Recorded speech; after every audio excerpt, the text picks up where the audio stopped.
Okay, guys, back at it with another short video. This is a short video on basic Arid Bioactive setups. I personally recommend getting Biodude Terra Sahara for your pet. Now, this is for a leopard gecko, and you have to get the plants that are correct. And if you have a herbivore or omnivore, make sure that you get edible plants, because they will try to eat the plants. Now, this is actually a bit more complicated bioactive setup for a leopard gecko. Now, the main thing that you have to know is do not put in plants that are not going to survive. Now, if you put in a pothos, they're not going to survive in a in a bioactive arid environment. They wouldn't survive in an arid environment anywhere. You have to put in plants that are suited to your bioactive place. So, if you're doing it tropical, pothos would be a great choice. If you're doing it arid, you got to make sure you have lots of light and heat. And a pothos doesn't really like lots of light and lots of heat. So, they won't do well.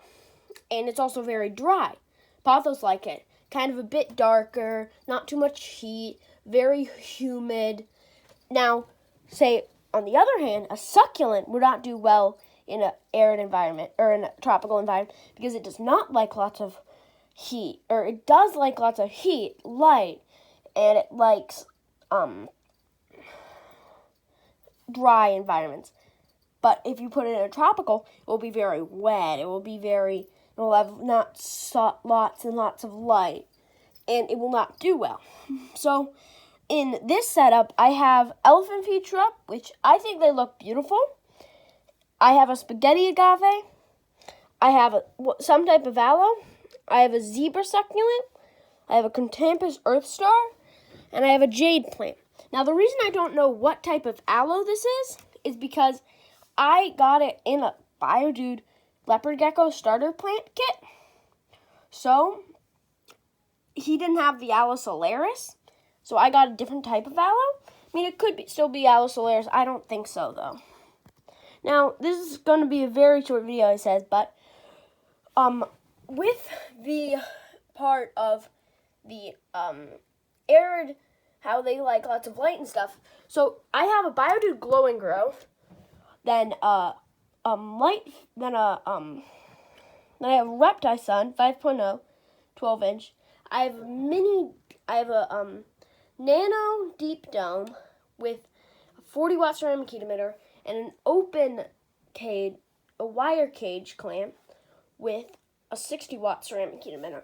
So it's very hot and dry, and also with any substrate, you do not want a normal bioactive substrate that would be used in tropical, because that will retain lots of moisture.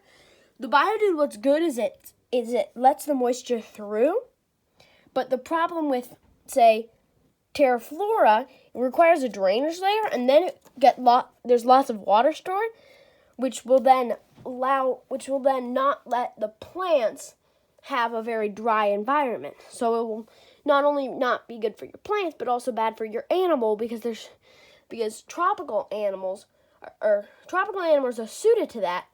Arid animals are suited to a dry, hostile environment.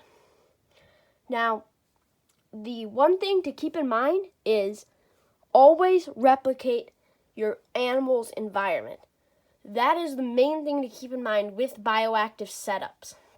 You always want to have your animal first. Do not try to make a really cool and elaborate cage tropical for an arid animal. They're not going to do well. Always have your animal's interests at heart.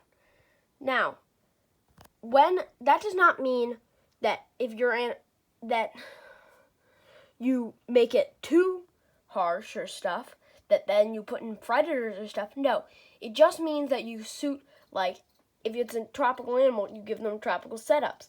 If it's a sandy desert animal, you want a more sandy substrate. But if it's a rocky desert